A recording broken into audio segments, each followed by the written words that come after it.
নামার পরে এবার গোলামকে বলছেন, ও গোলাম, দীর্ঘক্ষণ ধরে উটের লাগাম ধরে হেঁটে হেঁটে এসেছো, কষ্ট হয়েছে, তোমার শরীর থেকে তোমার শরীরের ঘাম ঝরতেছে, আমি ওমর বিন খাত্তাব এটা দেখে কখনোই মেনে নিতে পারি না। কারণ এই জন্য যে কাল কিয়ামতের ময়দানে আল্লাহ রাব্বুল আলামিন যদি আমাকে প্রশ্ন করে বসে, ও ওমর, তোমাকে দায়িত্ব দিয়েছিলাম, তাই বলে কি তুমি উটের উপরে চড়ে একা একা আরামের সাথে শান্তির সাথে তুমি বাইতুল মুকাদ্দাসের দিকে অগ্রসর হয়েছিলে, আর তোমার ঘোড়ার লাগামটা ধরে নিয়ে গিয়েছিল যে ব্যক্তি, সেও তো আমার বান্দা ছিল। আমি আল্লাহর কাছে জবাব দিতে পারবো না, আমার মালিকের কাছে আসামির কাঠগড়ায় দাঁড়ায় যেতে হতে পারে আমার। সুতরাং আমি এতক্ষণ পর্যন্ত এসেছি, এবার তুমি স্বয়ং নিজে উটের উপরে সওয়ার হও, আর আমি ওমর নিজে উটের লাগামটা ধরে সামনের দিকে আগাইতে থাকবো। সুবহানাল্লাহ। ইসলাম এমন একটি জীবন ব্যবস্থার নাম যেখানে প্রশ্ন করলে এমন কোনো বিষয় নাই যে উত্তর পাওয়া যায় না। আউযু বিল্লাহি মিনাশ শাইতানির রাজীম। বিসমিল্লাহির রাহমানির রাহিম। ওয়া ইবাদুর রাহমান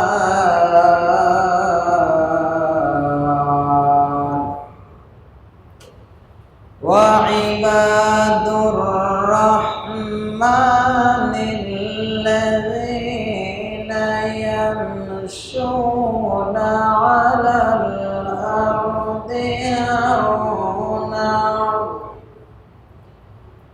هونا وإذا خاطبهم الجاهلون قالوا سلاما والذين يبيتون لربهم سجدا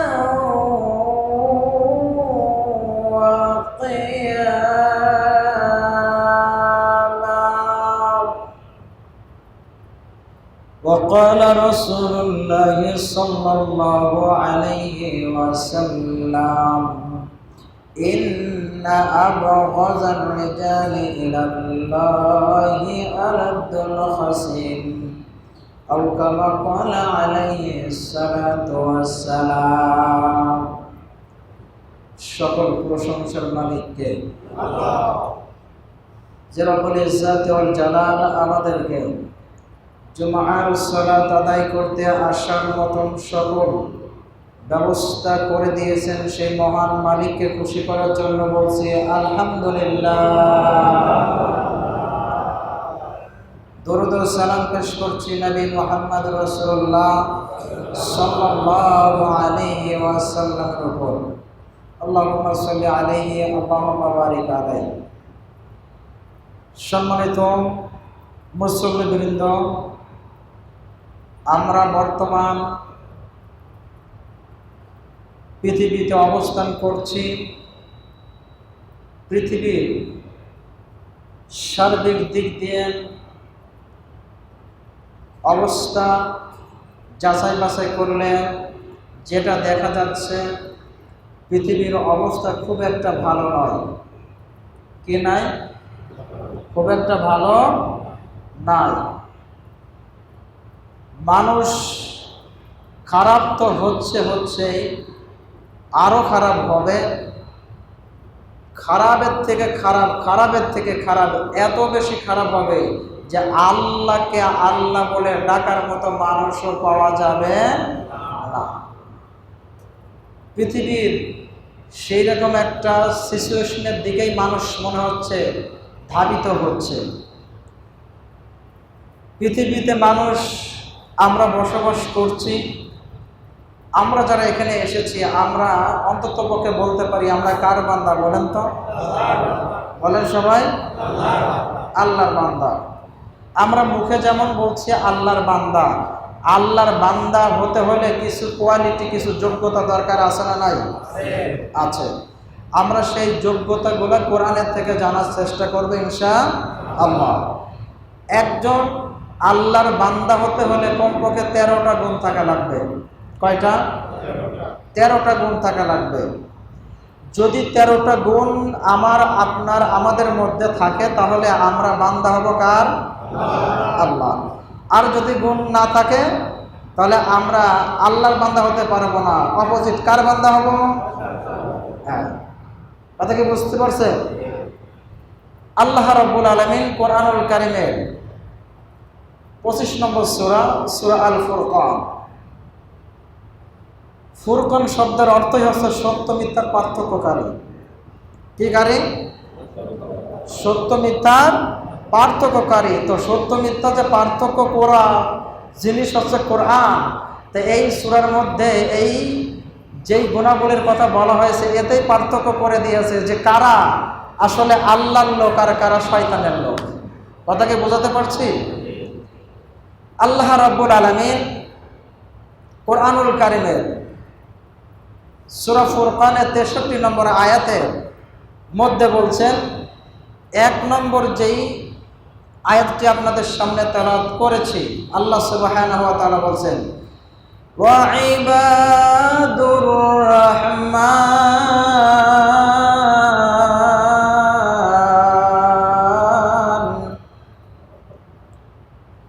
তারাই হলো রহমানের বান্দা। সুবহানাল্লাহ বলেন। কার বান্দা? রহমানের বান্দা। কারা সেই বান্দা? কি কোয়ালিটি? আল্লাযীনা ইয়ামশুনা আলাল আরদি হাওনা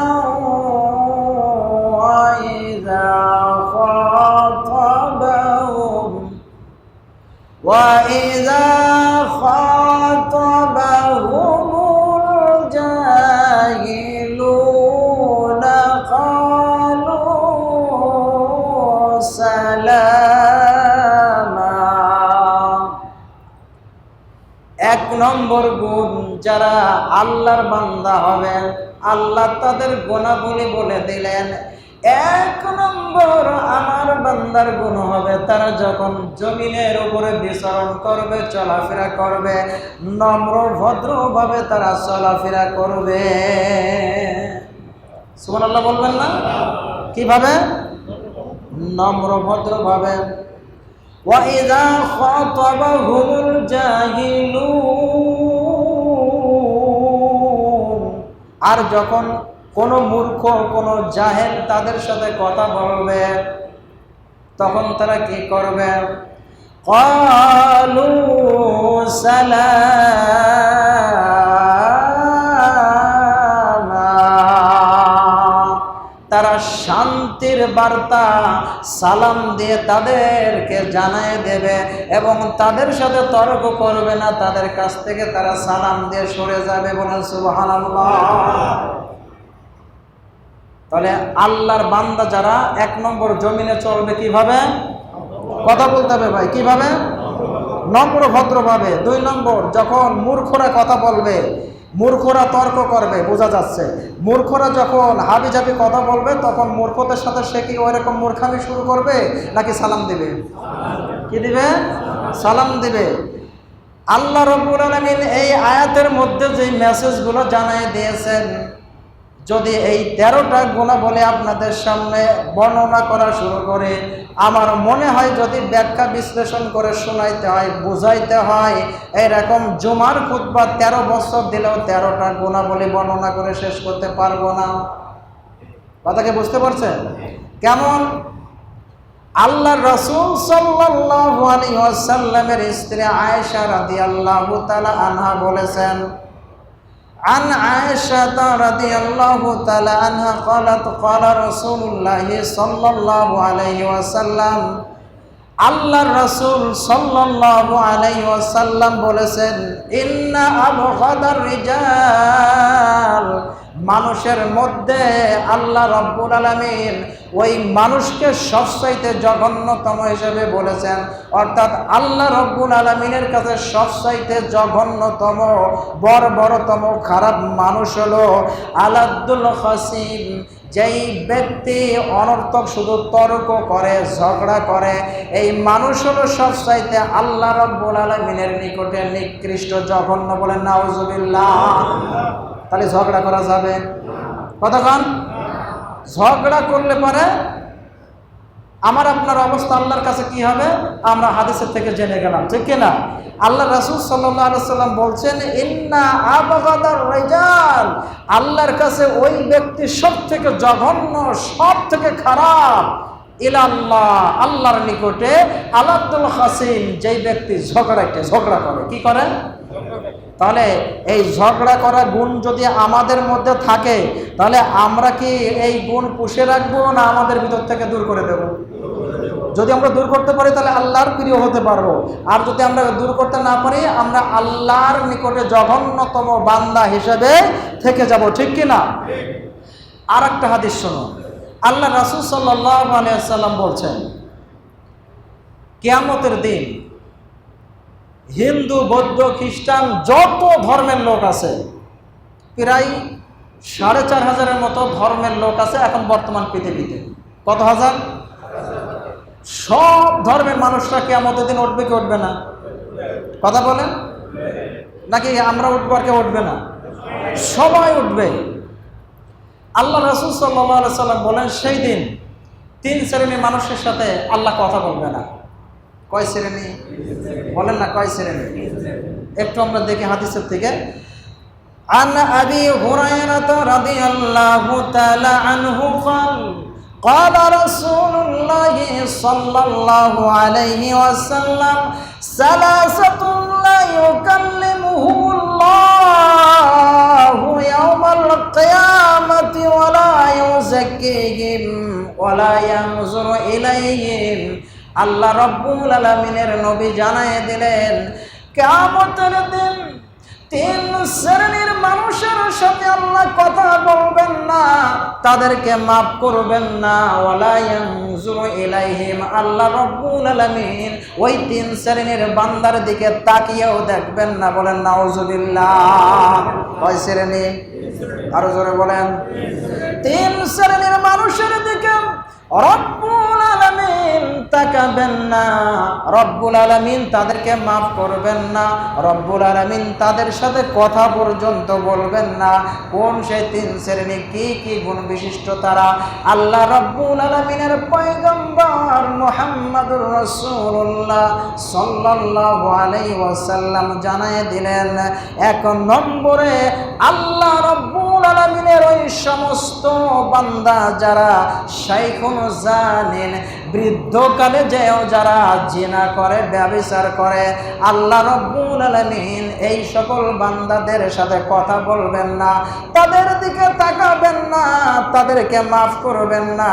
ওয়ালাহুম আযাবুন আলীম, আর আল্লাহ রাব্বুল আলামিন তাদের জন্য রেখে দিয়েছেন যন্ত্রণাদায়ক শাস্তি। বলেন নাউজুবিল্লাহ। তাহলে 1 নম্বর কি?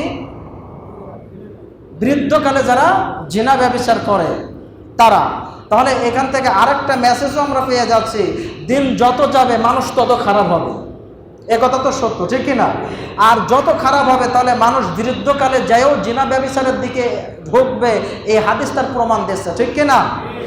2 নম্বর, ওয়া মালিকুন কাযযাব, আর মিথ্যাবাদী শাসক হবে, মিথ্যাবাদী নেতা হবে, মিথ্যাবাদী রাষ্ট্রপ্রধান হবে, যা বলবে অধিকাংশই সব মিথ্যা বলবে, মানুষকে ভুলভাল দিয়ে শুধু বুঝায় রাখবে, মিথ্যা কথা বলে বুঝায় রাখবে। আল্লাহ এদের সাথে কথা বলবেন না। আর 3 নম্বর, আইলুন মুস্তাকবিরুন, আর যারা গরিব হওয়ার পরে অহংকার করে চলাফেরা করে, আল্লাহ রাব্বুল আলামিন এই 3 শ্রেণীর সাথে কথা বলবেন না, তাদেরকে মাফ করবেন না, তাদের দিকে তাকাবেন না। সুতরাং এই 3 শ্রেণী যদি আমাদের মধ্যে এই গুণ থাকে, আমাদেরকে ওই 3 শ্রেণীর বাইরে নিয়ে আসা লাগবে কি লাগবে না? কথা বলেন। তাহলে 3 শ্রেণী কি কি বললাম? 1 নম্বর কি বললাম? বৃদ্ধকালে যারা জিনা করবে, কি করবে? বৃদ্ধকালে যারা জিনা করবে, আল্লাহ তাদেরকে মাফ করবে না, তাদের দিকে তাকাবে না, তাদের সাথে কথা বলবে না। 2 নম্বর মিথ্যাবাদী শাসক যারা, তাদের সাথে আল্লাহ কথা বলবে না, তাদের দিকে তাকাবে না, তাদেরকে মাফও করবে না। আর 3 নম্বর যারা গরিব হওয়ার পরেও অহংকার করবে, কি করবে? গরিব হওয়ার পরেও অহংকার করবে, আল্লাহ এদেরকেও মাফ করবে না। তাহলে এই 3 শ্রেণীর থেকেও আমাদেরকে অবশ্যই মুক্ত হতে হবে, ঠিক কি না? যদি আমাদের ভিতরে এইরকম কোনো গুণাবলী থেকে থাকে, আমরা আমাদের এই ব্যাড হ্যাবিটসগুলো আমাদের ভিতর থেকে দূরে সরাই দেবো ইনশাআল্লাহ। এরপরে আসুন আরেকটা হাদিস বলছি, বলার পরে আমি আয়াতের তাফসীরে যাচ্ছি ইনশাআল্লাহ। আল্লাহ রাসূল সাল্লাল্লাহু আলাইহি ওয়াসাল্লাম বলছেন যে লা তাকুমুস সাআতু হাত্তা, ততক্ষণ পর্যন্ত কিয়ামত কায়েম হবে না। কি কায়েম হবে না? হাদিসগুলো খুব ভালো করে বুঝবেন ভাই। আমি প্রথমে যে একটা বললাম, পরে যে আরেকটা বললাম, এখন আবার যে আরেকটা বলছি, আমি কিন্তু 3টা দিয়ে আবার আপনাদেরকে বোঝাবো ইনশাআল্লাহ। আল্লাহ রাসূল সাল্লাল্লাহু আলাইহি ওয়াসাল্লাম কসম কেটে বলছেন, ওয়াল্লাযী নাফসি বিয়াদিহি লা তাকুমুস সাআতু হাত্তা, ততক্ষণ পর্যন্ত কিয়ামত কায়েম হবে না। বলছেন মুহাম্মদ সাল্লাল্লাহু আলাইহি ওয়াসাল্লাম কসম খেয়ে। কি খেয়ে? কসম খেয়ে। তাহলে কসম খেয়ে যদি কেউ কোনো কথা বলে, সেটার গুরুত্ব কম থাকে না, আরো বেড়ে যায়, আরো অনেক গুণ বেড়ে যায়, ঠিক কি না? আল্লাহ রাসূল সাল্লাল্লাহু আলাইহি ওয়াসাল্লাম বলছেন কতক্ষণ পর্যন্ত কিয়ামত হবে না? আল্লাহ রাসূল সাল্লাল্লাহু আলাইহি ওয়াসাল্লাম বলছেন হাত্তা তুকাল্লিমা সিবাউল ইনসা, যতক্ষণ পর্যন্ত না হিংস্র জীবজন্তু মানুষের সাথে কথা বলবে। বলেন আল্লাহু আকবার। কারা কথা বলবে? মানুষের সাথে কারা কথা বলবে? হিংস্র জীব জন্তু মানুষের সাথে কথা বলবে। 2 নম্বর আল্লাহ রাসূল সাল্লাল্লাহু আলাইহি ওয়াসাল্লাম বলছেন যে তুকাল্লিমুর রাজুলা আযাবাতু সাউতিহি ওয়া শিরাকু নালিহি। 2 নম্বর হচ্ছে একজন ব্যক্তির হাতে যে চাবুক থাকবে, এই চাবুক তার সাথে কথা বলবে। কি থাকবে? তাহলে বোঝা যাচ্ছে যে মানুষের হাতে এক সময় এমন হবে যে তার হাতে খালি চাবুক থাকবে, আর এই চাবুক তার সাথে কথা বলবে, ঠিক কি না? 3 নম্বর, আপনার আমার পায়ে যে জুতা ব্যবহার করি, কি ব্যবহার করি? কি করি না? জুতায় কি ফিতা থাকে কি থাকে না? বাঁধতে হয় কি হয় না? এখন তো ফিতা চেঞ্জ করে এসেছে কি যে আটা ধরনের এক ধরনের লাগাই দিলে লেগে যায়, ঠিক কি না? আল্লাহ রাসূল সাল্লাল্লাহু আলাইহি ওয়াসাল্লাম বলছেন যে সাউতি ওয়া শিরাকুন আলাইহি, জুতার ফিতা পর্যন্ত মানুষের সাথে কথা বলবে। আল্লাহু আকবার, আল্লাহু আকবার। জুতার ফিতা কথা বলবে। এরপরে রাসূল সাল্লাল্লাহু আলাইহি ওয়াসাল্লাম ওয়া ইউখবিরাহু ফাখিযুহু বিমা আহদাসা আহলুহু বা'দাহু, একজন পুরুষ বাইরে থাকা অবস্থায় তার বাড়িতে তার স্ত্রী যা যা কাজ যার সাথে করেছে, এই রান সব কিছু তার কাছে বলে দেবে। বলেন আল্লাহু আকবার। এই হাদিসের ব্যাখ্যা কি বুঝলাম? যদি এখন ব্যাখ্যা করতে অনেক সময় প্রয়োজন দেখা যায়, তাহলে এই হাদিসে বলছে আল্লাহ রাসূল বলেছেন যে মানুষের সাথে হিংস্র জীবজন্তু কথা বলবে। 2 নম্বর, চাবুক, হাতে যে চাবুক থাকবে চাবুক কথা বলবে। 3 নম্বর, রান কথা বলবে। 4 নম্বর, পায়ের জুতা ফিতা পর্যন্ত কথা বলবে। আপনি বাইরে থাকা অবস্থায় আপনার অনুপস্থিতিতে আপনার স্ত্রী যা কিছুই করুক, আপনার স্ত্রীর রান আপনার রানের সাথে যখনই মিলতে যাবে তখনই সব কিছু অটোমেটিক বলে দেবে। এই হাদিসগুলো নিয়ে কখনো চিন্তা করে দেখেছেন? আমরা তো খালি খাচ্ছি দাচ্ছি ঘুমাচ্ছি ঘুরছি ফিরছি, বাস জীবন চলে যাচ্ছে। আচ্ছা, এখনো কি সম্ভব? এই হাদিস কখনো কি বোঝা এখনো সম্ভব যে কিভাবে বাঘ আমাদের সাথে কথা বলবে, কিভাবে একটা বাজ পাখি আমাদের সাথে কথা বলবে? এটা কি সম্ভব? কিন্তু বলছেন তো কসম কেটে মুহাম্মদ সাল্লাল্লাহু আলাইহি ওয়াসাল্লাম। আপনি একটু চিন্তা করে দেখেন, বিধর্মীরা কিন্তু বসে না, বিধর্মীরা তারা কিন্তু গবেষণা করেই যাচ্ছে। বর্তমানে রিসেন্টলি খবর আপনাদেরকে জানাচ্ছি, আফ্রিকার জঙ্গলে, ব্রাজিলের একটা জঙ্গলে কিছু কিছু প্রাণীর সন্ধান তারা পেয়েছে, যেই প্রাণীগুলো হিংস্র কিন্তু মানুষ দেখলে মানুষের মতো কথা বলছে। কি বলছে? মানুষের মতো কথা বলছে। তাহলে পরে এইভাবে যদি এক একটা আলামত সামনে আসতে থাকে, এক একটা আলামত প্রকাশিত হতে থাকে, তাহলে পরে আমরা কি আর কার ভাষায় চলতে পারবো? কারণ যে কোনো সময় তো কিয়ামত হয়ে যেতে পারে, ঠিক কিনা? কারণ আলামত যখন প্রকাশিত হচ্ছে, আলামত প্রকাশিত হওয়া মানে যে কোনো সময় কি হবে? কিয়ামত কায়েম হয়ে যেতে পারে। আর কিয়ামত যখনই হোক না কেন, আমার আপনাকে ওই কিয়ামতের জন্য প্রস্তুত করে রাখার দরকার আছে না নাই? যদি আমি আপনি প্রস্তুত না থাকি, আর যদি অপ্রস্তুত অবস্থায় কিয়ামত এসে যায়, মালিকের দরবারে কথা বলতে পারবো? কোনো হিসাব দিতে পারবো? প্রিয় ভাইয়ের আমার, আমি আপনাদেরকে বুঝাচ্ছিলাম ও ইবাদুর রহমান। কি বুঝাচ্ছিলাম? আল্লাহর বান্দা কারা? আল্লাহর বান্দারদের গুণাবলী আল্লাহ 1 নম্বরে বললেন কি? ওয়া ইবাদুর রহমানিল্লাযীনা ইয়ামশুনা আলাল আরদি হাওনা ওয়া ইযা খাতাবাহুমুল জাহিলুনা ক্বালু সালামা।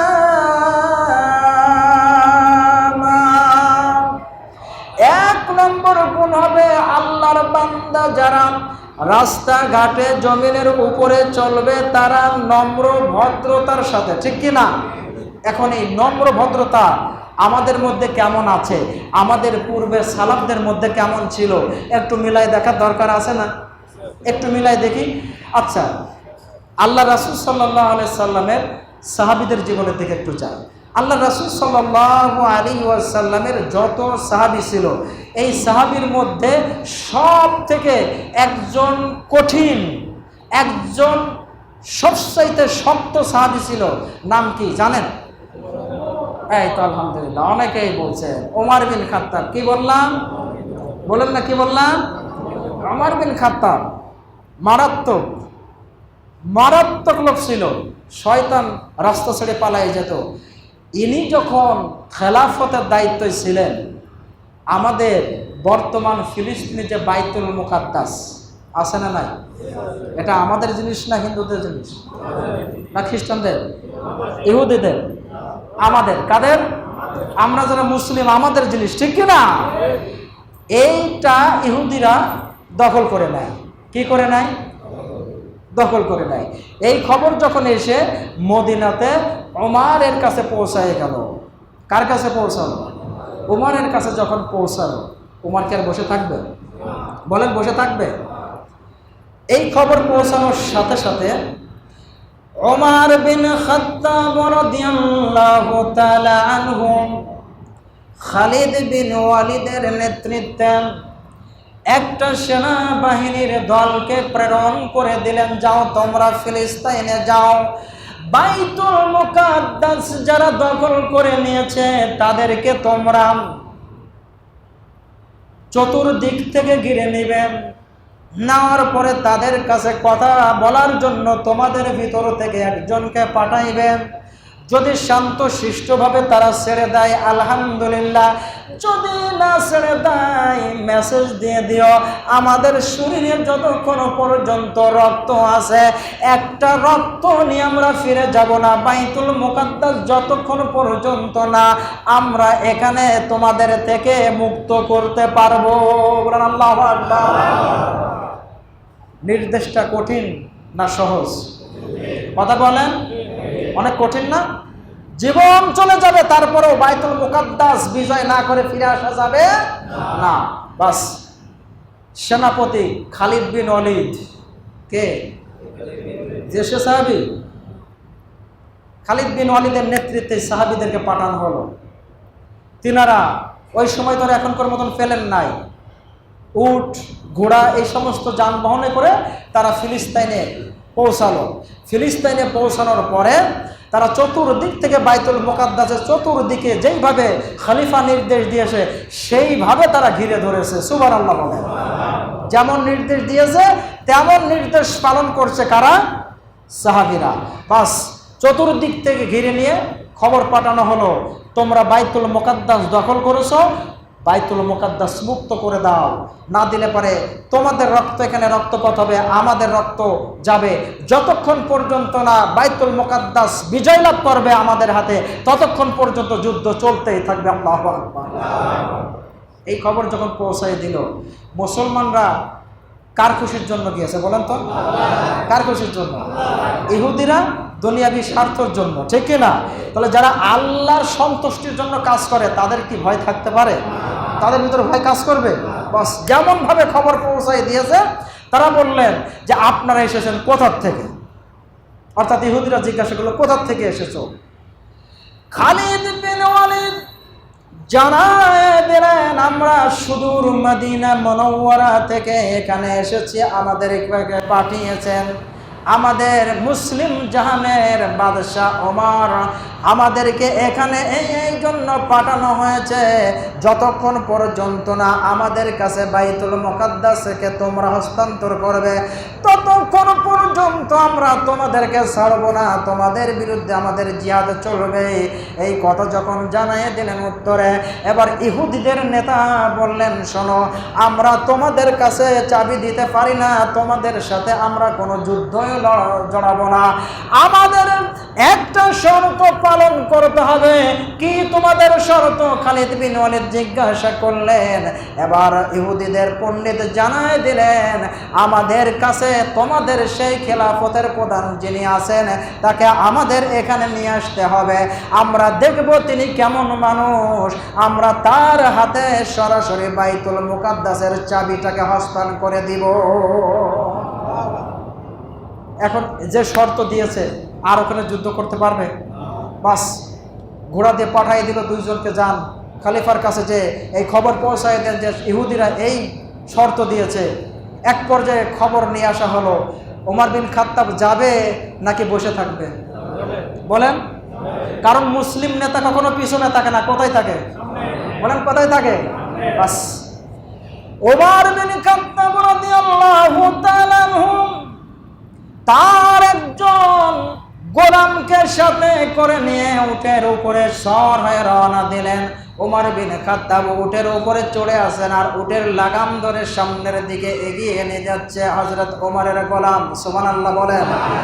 মরুভূমির ভিতর থেকে যখন যাচ্ছেন, যেতে যেতে যেতে অনেক দূর যাওয়ার পরে ওমর বিন খাত্তাব তাকায় দেখেন গোলামের দিকে, গোলামের সারা শরীর থেকে ঘামের পানিগুলো ঝরঝর করে প্রবাহিত হচ্ছে, ঝরঝর করে পড়তে আছে। ওমর বিন খাত্তাব তার গোলামকে বললেন, আমার গোলাম, তাড়াতাড়ি করে উট থামাইয়া দাও, আমি এখানে অবতরণ করব, এখানে নামবো। গোলাম জিজ্ঞাসা করলেন, কেন জাহাপনা, আপনি কেন আমার উট ঠেকাইতে বলেন? গোলামের কথার উত্তরে বললেন, তোমাকে ঠেকাইতে বললাম, তুমি ঠেকাইয়া দাও। ঠেকাইয়া দাও হলো। ওমর বিন খাত্তাব নিচে লাফ দিয়ে নেমে পড়লেন।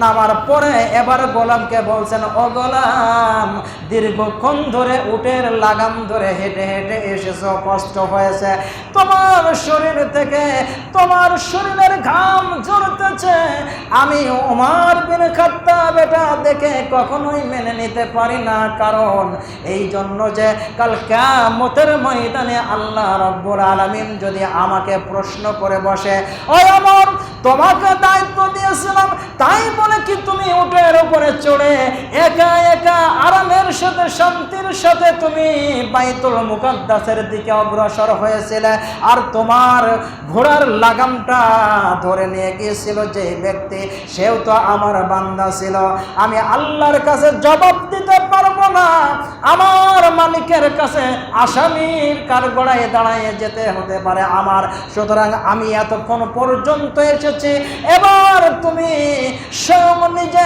উটের উপরে সওয়ার হও, আর আমি ওমর নিজে উটের লাগামটা ধরে সামনের দিকে এগাইতে থাকবো। সুবহানাল্লাহ। ওমরের কথা যখন এই কথা বলছে, গোলাম বলছে জাহাপনা আমি পারবো না। তাই কি হয়, আপনি উপরে ওঠেন, আমার কোনো কষ্ট নাই। তারপরে ওমর বললেন আমি যা বলি তাই করো। এবার গোলামকে উপরে উঠাইয়ে দিলেন, দিয়ে স্বয়ং খলিফাতুল মুসলিমিন, রাজা যিনি রাষ্ট্রপ্রধান, তিনি উটের লাগাম ধরে নিজে হাঁটছেন আর গোলামকে বসাইছেন কোথায়? ঘুমাচ্ছেন নাকি? কোথায় বসাইছে? উটের উপরে বসাইছে। গোলামকে লাগাম ধরে আছে কে? কথা কয় না, কে ধরেছে? ওমর লাগাম ধরে আছে, উট সামনের দিকে আগাইতেছে। এইভাবে লাগাম ধরা অবস্থায় এক পর্যায়ে তারা পৌঁছে গেল মাঠে, অর্থাৎ এই ময়দানের মধ্যে, মরুভূমির মধ্যে আরো কিছু ঘটনা ঘটেছে, সেগুলোর সময় স্বল্পতার কারণে বললাম না। এক পর্যায়ে ওমর লাগাম ধরা অবস্থায় তিনি ফিলিস্তিনে বাইতুল মুকাদ্দাসের কাছে পৌঁছে গেলেন। বলো সুবহানাল্লাহ। আমরাও তোমাদের ওই নবীর যে আদর্শ, যে আদর্শে একজন গোলামকে উপরে চড়াইতে পারে, আর রাষ্ট্রপতি যিনি নিজের রাষ্ট্রপতি লাগাম ধরে নিয়ে আসতে পারে, এ যেমন তেমন আদর্শ হতে পারে না। এই আদর্শের কাছে আমরাও মাথা নত করে দিলাম। সবাই পড়ে নিলেন লা ইলাহা ইল্লাল্লাহু মুহাম্মাদুর রাসূলুল্লাহ সাল্লাল্লাহু আলাইহি ওয়াসাল্লাম। প্রিয় ভাইয়ের আমার, এই হচ্ছে নম্রতার পরিচয়। কিসের পরিচয় বলেন? আমি যত বড় পদেই আমার মান যাক না কেন, আমার যত বড় টাকা পয়সায় আমি ধনী হই না কেন, আমার যত ক্ষমতায় থাক না কেন, আমিও মানুষ, আপনিও মানুষ। এটা হলো ইসলাম, ঠিক কিনা? এটা হলো ইবাদুর রহমানের গুণাবলী হবে যে আমার আপনার ভিতরে ভদ্রতা ছাড়া কখনোই রূঢ়তা, আমার ভিতরে কখনোই তাকাব্বুরি, আমার ভিতরে কখনোই খারাপ ব্যবহার আসতে পারে।